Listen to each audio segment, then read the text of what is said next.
नमस्कार दोस्तों, आज की वीडियो उन लोगों के लिए है जो संत रामपाल जी महाराज के नियमों का मजाक बनाते थे। जैसा कि आप सभी को पता है कि एक कोरोना क्या आया, पूरी दुनिया की खुशी दुखों में तब्दील हो गई है। धर्म कोई सा भी हो, जब बात शादी विवाह की होती थी तो लाखों लोग आते थे, बड़े धूमधाम से शादी विवाह करते थे।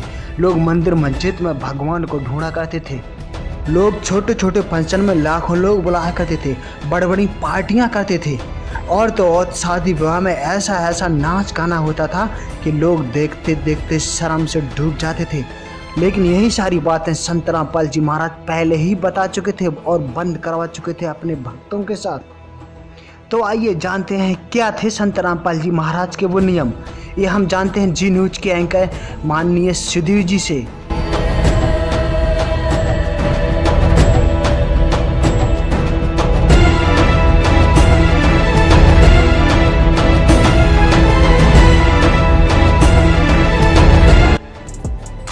इस महामारी से पहले शादी विवाह को लेकर लोग सोचते थे कि ये जितनी भव्य होगी समाज में उतना ही नाम होगा। हजारों लोगों को न्योता दिया जाता था। अब लोगों को समझ में आ गया है कि ये काम 15 लोगों की 10 लोगों की मौजूदगी में भी सम्मान और सादगी के साथ किया जा सकता है। It should be a family affair. दो परिवारों का आपसी रिश्ता है, सिर्फ कम से कम लोगों में विवाह हो सकता है। तो दोस्तों, आपने सुना सुधीर जी को बता रहे कोरोना बदल दिया कर्म धर्म और मरम। यही बात संत रामपाल जी महाराज पहले ही अपने भक्तों को बताया करते थे। अब जानते हैं संत रामपाल जी महाराज क्या बताए थे। ये परंपराएं हम इतनी खराब कर चुके हैं, अब हमारे बस से बाहर होगी। एक रूटीन बन गया। तो भगत ने सबसे पहले इन कुरीतियों से उल्टा हटना पड़ेगा। आपने बैक आना पड़ेगा। समाज को देखकर आप नहीं जी सकते और ना आप भक्ति कर सकते, और इस अनमोल कार्य से आप वंचित रह जाओगे। आप जी ने विवाह करना है, बिल्कुल सिंपल वेत है, साधारण।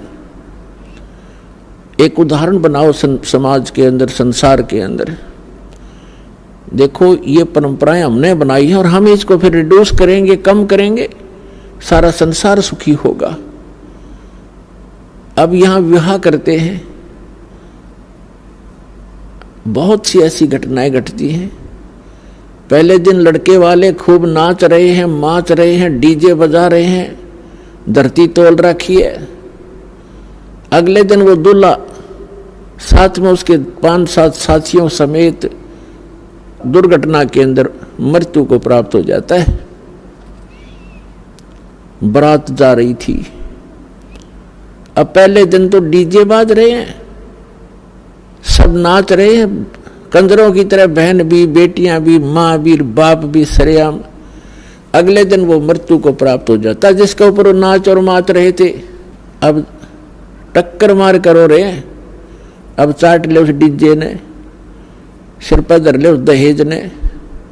तो पुण्यात्माओं, ज्ञान बिना दुखी हो रहे हम, और ज्ञान परमात्मा बिना हमें कोई नहीं दे सकता, क्योंकि हम गलत लोक में रह रहे।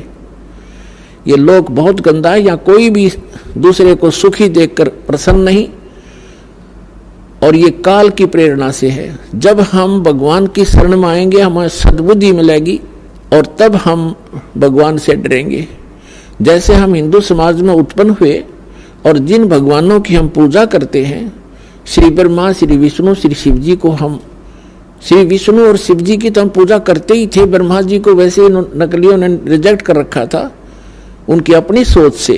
फिर भी जब आप सृष्टि रचना पढ़ते हो, परमात्मा कबीर जी की बताई हुई, जो दास ने आपको वर्णन करके सुनाई है, उसके अंदर आप देखते हो कि जब दुर्गा जी ने अपने तीनों पुत्रों का विवाह किया, उस समय ना कोई बराती था, ना कोई बाती था, और ना कोई वहां पर लड्डू जलेबी बकवाद कर रखी थी। सिंपल वे से कह दिया, बेटा या तेरी पत्नी, इसका नाम, ब्रह्मा जी को कहा कि ये तेरी पत्नी, इसका नाम सावित्री है, आप जाइए अपना घर बसाइए। विष्णु जी से कहा कि ये तेरी पत्नी, इसका नाम लक्ष्मी है, जाओ बेटा अपना घर बसाओ। और तीसरे से कहा कि इसका नाम उमा है, और जाओ शंकर बेटा अपना घर बसाओ। उससे हम इतना सारा संसार उन्हीं से उत्पन्न हुआ। तो पुण्यात्माओं, ये बाद में तो शिव जी की बरात और भूत और प्रेत ये कोरी बकवास दिखाई जाती है।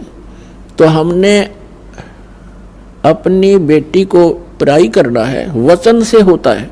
और भगवान का जो नाम मंत्र आपको मिल जाएगा बेटी को या बेटे को, उस जैसा दहेज इस धरती पर नहीं है। परमात्मा की पावर का कनेक्शन मिल जाएगा, सदा सुखी रहेगा, भगवान उसके साथ रहेगा।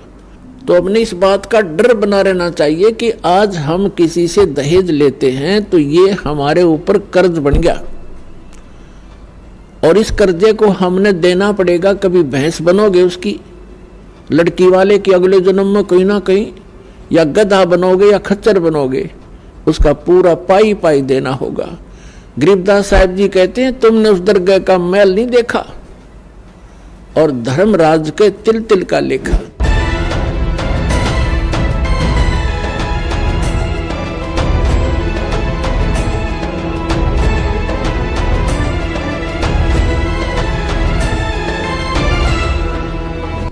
और आपने शायद कभी ये सोचा भी नहीं होगा कि एक वायरस जन्मदिन मनाने के तरीके भी बदल देगा। सबको लगता था कि जन्मदिन अगर नहीं मनाया तो बच्चों की उम्र नहीं बढ़ेगी, बच्चे अपने अगले वर्ष में नहीं कदम रख पाएंगे। जन्मदिन, बर्थडे पार्टी तो बहुत जरूरी है, लेकिन अब लोग शांति से सिर्फ अपने परिवार के सदस्यों के साथ बर्थडे मना रहे हैं। लोग इस बात पर खुश हैं कि उनके बच्चे जीवित हैं और स्वस्थ हैं। सही मायनों में जन्मदिन मनाना अपने बच्चों के अच्छे स्वास्थ्य की कामना करना ही तो है। संत रामपाल जी महाराज का एक एक नियम सत्य होते हुए नजर आ रहा है। परमात्मा कहते हैं, जा दिन सतगुरु भेटियो वो दिन लेखे जान, बाकी समय गंवा दिया बिना गुरु के नाम। परमात्मा बताते हैं कि जिस दिन आप जी को पूर्ण संत से उपदेश प्राप्त हुआ, आपका वो जन्मदिन है, वो आपका हैप्पी बर्थडे है।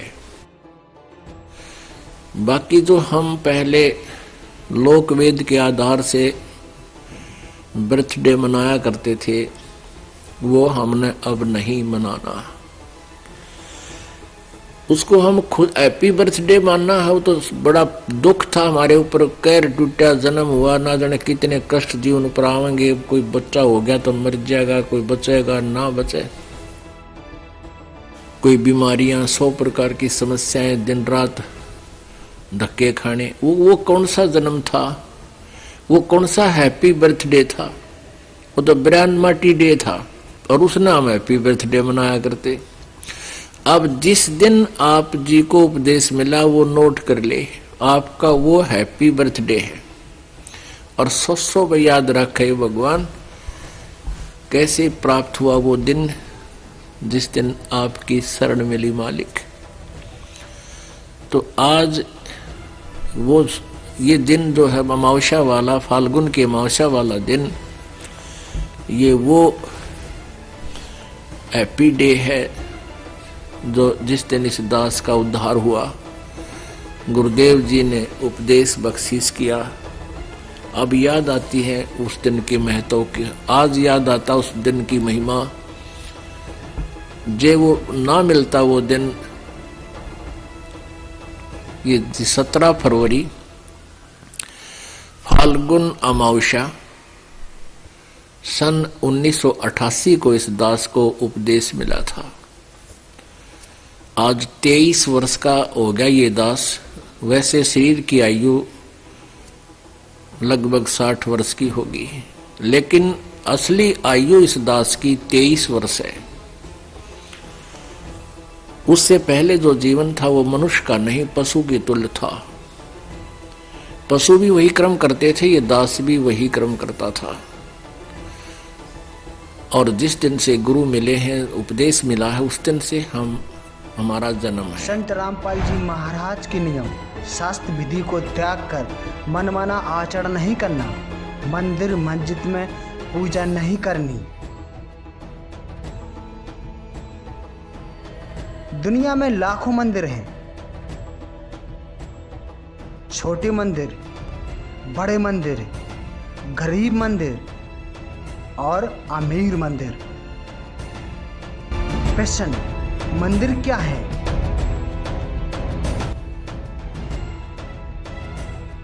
मंदिर में जाने से कोई लाभ है या नहीं, ये भी हम आपको बताएंगे। मंदिर में पूजा कितनी सही है और कितनी गलत है। मंदिर में मूर्ति का भोग लगाने से कोई लाभ होता है या नहीं, हमारी पूरी वीडियो देखिए और आप खुद विचार कीजिए। तो यहाँ वही बात है, कहते वो का फिर जो अंतर का ती वह का फिर जो देवल जाती। अपने आत्माओं, ये तत्व ज्ञान है। हमने लोक वेद सुन रखा था, वो बिल्कुल दंत कथा सुन रखी थी भक्ति के मार्ग की। और यहाँ क्या बताया कि वह का फिर जो मंदिरों में जाते हैं। अपने आत्माओं, वेदों में कहीं नहीं लिखा मंदिर में जाना या ब्रह्मा विष्णु महेश की मूर्ति बनाकर उनका भोग लगाना। एक विचार करने की बात है। मंदिर क्या है? एक ईंट सीमेंट चूने से बना हुआ एक मकान है और उसमें पत्थर की मूर्ति रखी है। जैसे एक सेब की मूर्ति होती है। अब सेब की या आम की जो मूर्ति चाहे पत्थर की हो या किसी प्लास्टिक की बनी हो या वैसे चित्र बना रखा हो, तो उस मूर्ति को देखने से जिसकी वो मूर्ति है उसके गुणों का ज्ञान होता है। मूर्ति बुरी नहीं। अब जैसे हम आम की मूर्ति देखते हैं, चित्र देखते हैं, तो आम के गुणों का ज्ञान होता है। उसको प्राप्त करने की चाह बढ़ती है, उसको खाने को जी करता है, दिल करता है। तो लेकिन उस चित्र से काम नहीं चलेगा। जिसका वो चित्र है वो प्राप्त हो, उससे हमारा कल्याण होगा, उससे पेट भरेगा, वो टेस्ट आओगा। ऐसे जिस भगवान की मूर्ति आपने मंदिर में स्थापित कर रखी है, उस मंदिर की मूर्ति के ऊपर आरती करते हैं या उसके मूर्ति का भोग लगाते हैं, कोई लाभ नहीं होगा। क्योंकि उस मूर्ति बुरी नहीं। जिसकी मूर्ति है उसको प्राप्त करना है, उस मूर्ति को नहीं। मूर्ति तो हमारे पास है, जब उसका कल्याण होना होता तो वो पहले कर देती। जिसकी वो मूर्ति है, जिस भगवान की, उसको प्राप्त कीजिए, फिर वो लाभ देगा। वह का फिर जो अंदर काती वह का फिर जो देवल। देवल माने मंदिर जाती, देवालय। देवल मीन देवालय यानी मंदिर में। आओ सब मिलकर जागरूकता लाए, पाखंड और अंधविश्वास को जड़ से मिटाए।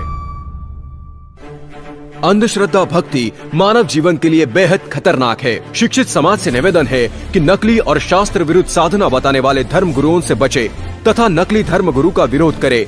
सभी धर्मों में पाखंडवाद चरम सीमा पर है। समाज को चाहिए कि गलत साधना बताने वाले धर्म गुरुओं का डटकर विरोध करे। पुस्तक अंधश्रद्धा भक्ति खतराए जान को पढ़े। हमारे इस वेबसाइट पर जाकर इस पुस्तक को निःशुल्क पाए, या फिर आपका पूरा नाम, पता और फोन नंबर इन नंबरों पर SMS करें। अवश्य देखिए जगत गुरु तत्वदर्शी संत रामपाल जी महाराज के मंगलमय प्रवचन हर रोज इन चैनलों पर।